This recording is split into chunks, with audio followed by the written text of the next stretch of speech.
Hi everyone, welcome back to the code step by step channel. My name is Anil Sidhu और JavaScript tutorial series के इस part के अंदर हम लोग वेब कंपोनेंट्स में शैडो डोम के बारे में बात करने वाले हैं। अगर आपको ये नहीं पता कि वेब कंपोनेंट्स क्या होते हैं तो आपको इस सीरीज का लास्ट पार्ट देखना पड़ेगा, जहाँ पे मैंने काफ़ी डिटेल में बताया कि वेब कंपोनेंट्स क्या होते हैं। इसका एग्जाम्पल वगैरह देख के इसको काफ़ी हम लोगों ने डिटेल में समझा था लास्ट पार्ट के अंदर, वो वाला पार्ट देख लेना। इस पार्ट के अंदर हम लोग ये देखेंगे कि शैडो डोम होती क्या है, इसका एग्जाम्पल देखेंगे, उसके ऊपर कुछ बेस्ड इंटरव्यू क्वेश्चन भी डिस्कस करने वाले हैं। नोट्स कोड प्लेलिस्ट का लिंक आपको डिस्क्रिप्शन बॉक्स में मिल जाएगा। और ये हमारी जावास्क्रिप्ट ट्यूटोरियल्स की प्लेलिस्ट है जो आपकी डेफिनेटली हेल्प करने वाली है फ्रंट एंड टेक्नोलॉजीज की जॉब में, प्रोजेक्ट में, इंटरव्यूज वगैरह में। पूरी प्लेलिस्ट देखना, डेफिनेटली आपको काफ़ी हेल्प मिलेगी। अब पहले क्वेश्चन पे चलते हैं कि शैडो डोम बेसिकली होती क्या है। देखो, शैडो डोम वेब कंपोनेंट्स का एक फीचर होता है। इसमें बेसिकली होगा क्या, जो आपके वेब कंपोनेंट के अंदर HTML CSS JS होता है ना, उसको इनकैप्सुलेट कर देता है शैडो डोम, ताकि बाहर वाली HTML CSS का कोई भी उसके ऊपर इफेक्ट ना पड़े। राइट। अब मान लो अगर आप लोग बाहर CSS में कोई चेंज कर देते हो और अगर आप लोग शैडो डोम यूज नहीं करते हो तो उसका इम्पैक्ट, जो उसका कलर होगा, जो डिजाइन होगा ना, वेब कंपोनेंट के अंदर आप लोगों ने जो भी एलिमेंट्स यूज करे होंगे उनके ऊपर भी उसका इम्पैक्ट पड़ेगा। बट अगर आप लोग शैडो डोम यूज करोगे तो जो भी आप लोग CSS JS या फिर HTML लिखोगे, उसका अंदर वाले यानी कि हमारे वेब कंपोनेंट वाले HTML CSS JS से कुछ लेना देना नहीं रहेगा बेसिकली। राइट। सो अब इसका एक एग्जांपल भी देख लेते हैं। आपको ध्यान होगा लास्ट पार्ट के अंदर हम लोगों ने यहाँ पे कुछ कस्टम एलिमेंट्स बनाए थे और उसी एग्जांपल को हम लोग आगे एक्सटेंड भी करेंगे।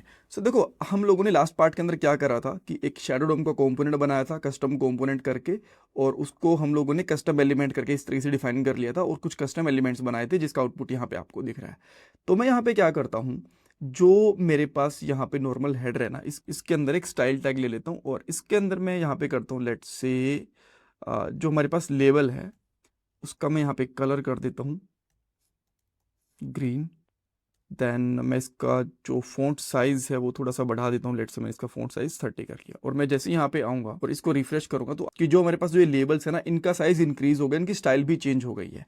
बट हम लोग क्या करना चाहते हैं कि जो हमारे वेब कंपोनेंट बने हुए हैं ना, उनका स्टाइल HTML वगैरह बिल्कुल ही अलग होनी चाहिए, इनके इंटरेक्शन में आनी नहीं चाहिए। तो उस चीज के लिए हम लोग शैडो डोम यूज करेंगे। और जैसे मैं शैडो डोम यूज करूंगा ना, जो बाहर वाला स्टाइल है वो अंदर वाले हमारे वेब कंपोनेंट के ऊपर कोई भी इंपैक्ट नहीं डाल पाएगा। तो उसके लिए आपको क्या करना पड़ेगा, इस कंपोनेंट के साथ में शैडो डोम को अटैच करना पड़ेगा। तो यहाँ पे आप लिख सकते हो दिस डॉट अटैच्ड शैडो, और इसके अंदर आपको मोड भी पास करना पड़ता है। अब मोड का क्या काम है मैं आपको थोड़ी देर में बताऊंगा। पहले जो शैडो है उसका हम लोग एक जेनरिक एग्जांपल देख लेते हैं, सिंपल एग्जांपल देखेंगे।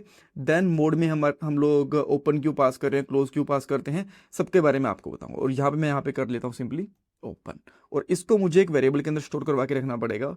तो लेट से मैं इसका नाम शैडो ही रख लेता हूँ, कुछ और नाम रखना चाहो तो वो भी रख सकते हो। और अब यहाँ पे आपको सिंपली करना है शैडो डॉट इनर HTML। और अब आप यहाँ पे आओगे, इसको रिफ्रेश करोगे तो देखो जो बाहर वाली CSS है ना, उसका कोई भी इम्पैक्ट नहीं पड़ रहा यहाँ पे। और अगर आप लोग इसका स्टाइल अलग से लिखना चाहते हो तो कोई प्रॉब्लम नहीं है, आप यहीं पे कर सकते हो। जैसे कि मैं इस स्टाइल को कॉपी करके यहाँ पे रख लेता हूँ और देन कुछ चेंज कर देता हूँ। जैसे जो कलर है मैंने रेड कर दिया, और फॉन्ट वेट चेंज कर देता हूँ यहाँ पे, जो हम लोग कर देंगे लेट से बोल्ड, इस तरीके से। देन आप यहाँ पे आके इसको रिफ्रेश करोगे, देखो ये सारी की सारी चीज़ें बोल्ड हो गई हैं। तो जो जो बाहर हम लोगों ने स्टाइलिंग करी थी उसका कोई भी इंपैक्ट अंदर नहीं आएगा, जैसे हम लोग यहाँ पे शैडो डोम का यूज़ करते हैं। ऑलराइट, तो एक तो ये चीज़ हो गई। नाउ नेक्स्ट क्वेश्चन आता है कि जो हम लोगों ने यहाँ पे मोड यूज़ करा है ओपन, और इसके पास एक और इसका ऑप्शन होता है, अगर मैं यहाँ पे आपको दिखाऊं तो क्लोज करके, इन दोनों का क्या इंपैक्ट है।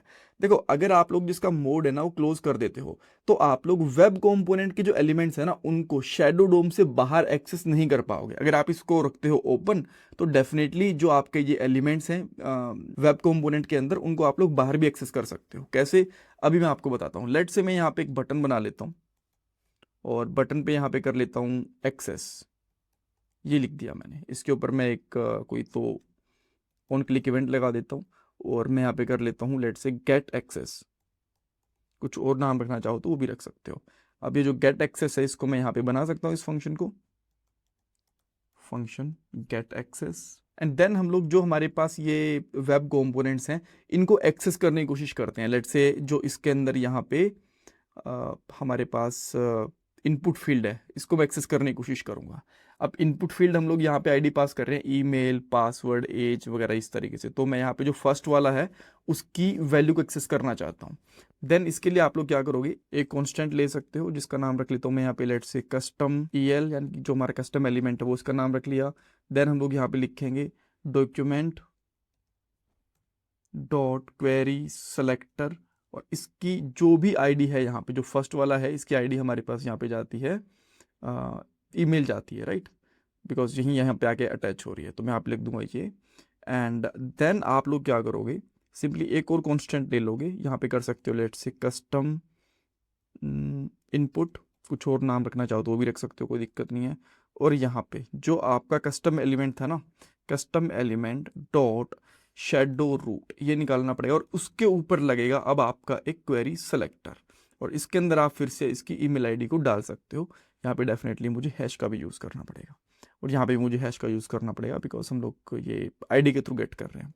और देन मैं यहाँ पे कंसोल डॉट लॉग करता हूँ, और यहाँ पे लगाते हैं हम लोग कस्टम इनपुट, इस तरीके से लगा दिया। देन मैं यहाँ पे एक बार इसको फॉर्मेट करके और यहाँ पे आएंगे और इंस्पेक्ट एलिमेंट भी कर लेंगे, ताकि साथ के साथ अगर हमें कुछ आउटपुट चेक करना हो तो वो भी देखने को मिल जाए, राइट। यहाँ पे हमारे पास सक्सेस वाला बटन आ गया। अब मैं जैसे इस पर क्लिक करता हूँ तो देखो मुझे जो ये इनपुट फील्ड है ना, जो हमारे पास वेब कंपोनेंट के अंदर थी, वो यहाँ पे मिल चुकी है। अब मैं यहाँ पे लिख लेता हूँ डॉट वैल्यू, तो मुझे इसकी वैल्यू भी मिल जाएगी। अब मैं यहाँ पे रिफ्रेश करूँगा, जहाँ पे क्लिक करूँगा उसकी वैल्यू भी क्लिक खा ली है। जैसे मैंने यहाँ पे ईमेल आईडी डाल दी, ये वाली एक्सेस करूँगा तो देखो मुझे यहाँ पे ईमेल आईडी मिल चुकी है, ठीक है। अब ये एक्सेस हम लोग इसलिए कर पा रहे हैं बिकॉज यहाँ पे जो मोड है ना वो ओपन है। अगर मैं इसको यहाँ पे क्लोज्ड कर देता हूँ, देन इसको रिफ्रेश करूँगा और यहाँ पे मैं इसको एक्सेस करने की कोशिश करूँगा, मुझे ये चीज़ एक्सेस नहीं होगी। सो ये जो बेसिकली मोड है, इसका काम ये है कि बताता है आपको कि आप लोग इस वेब कंपोनेंट को जो आप यहाँ पे यूज़ कर रहे हो शैडो के साथ में, इसको आप लोग एक्सेस कर सकते हो या नहीं कर सकते हो। आई होप यहाँ पे आपको बहुत सारी चीज़ें पता चली होंगी। इसमें कुछ डाउट कन्फ्यूजन है मुझे कमेंट सेक्शन में पूछ सकते हो। शैडो डोम होता क्या है, इसको आप लोग बाहर कैसे एक्सेस कर सकते हो, जो शैडो डोम अटैच करते हैं उसके साथ के अंदर मोड कौन से होते हैं, ये 3 इंपॉर्टेंट इंटरव्यू क्वेश्चन बनते हैं यहाँ पे। Thank you so much for watching this part guys. Hi everyone, आज भी मार्केट में जॉब्स की कमी नहीं है, बट डेफिनेटली कंपटीशन काफ़ी ज़्यादा बढ़ चुका है। और अगर आप लोग खुद को कंपटीशन से ऊपर उठा के जॉब रेडी बना लेते हो तो आपकी जॉब लगने से कोई नहीं रोक सकता। और इसके लिए हम लोगों ने एक जॉब रेडी प्रोग्राम भी बनाया है। इसके अंदर हम लोग ओनली कोडिंग नहीं सिखाते, कोडिंग के साथ साथ जनरेटिव AI और कोड के साथ AI टूल्स को कैसे इंटीग्रेट कर सकते हो, ये चीज़ें भी सिखाई जाती हैं। और आज के दिन में यही इंडस्ट्री की रियल डिमांड भी है। और हमारे जितने भी ट्रेनर हैं, या तो वो किसी अच्छी कंपनी के अंदर एज अ सॉफ्टवेयर डेवलपर काम कर रहे हैं, या फिर उनको सॉफ्टवेयर डेवलपमेंट के अंदर 8-10 साल का एक्सपीरियंस है। और इसके साथ साथ हम लोग रिज्यूमे रिव्यू भी करवाते हैं, आपके बहुत सारे मॉक इंटरव्यूज़ भी होंगे, और Naukri.com, लिंक्डइन, इनके स्ट्रॉन्ग प्रोफाइल्स भी बनवाए जाएंगे ताकि आपके पास और भी इंटरव्यू कॉल्स आ पाएँ। और डेफिनेटली हम लोग यहाँ पे प्रोजेक्ट भी बनवाएंगे और सिस्टम डिज़ाइन भी आपको सिखाएंगे। और स्टिल अगर आपको ट्रेनिंग पसंद नहीं आती तो यहाँ पे 100% मनी बैक गारंटी भी आपको मिलती है। इसके अलावा और भी बहुत कुछ है ट्रेनिंग के अंदर। अगर आपको डेमो क्लासेस चाहिए या फिर और डिटेल्स चाहिए तो आप हमें कॉल कर सकते हो, व्हाट्सएप के ऊपर टेक्स्ट भी कर सकते हो, और जो फ़ोन नंबर है वो आपको डिस्क्रिप्शन बॉक्स में मिल जाएगा, स्क्रीन पे मिल जाएगा और पिन कमेंट के अंदर मिल जाएगा। Thank you so much.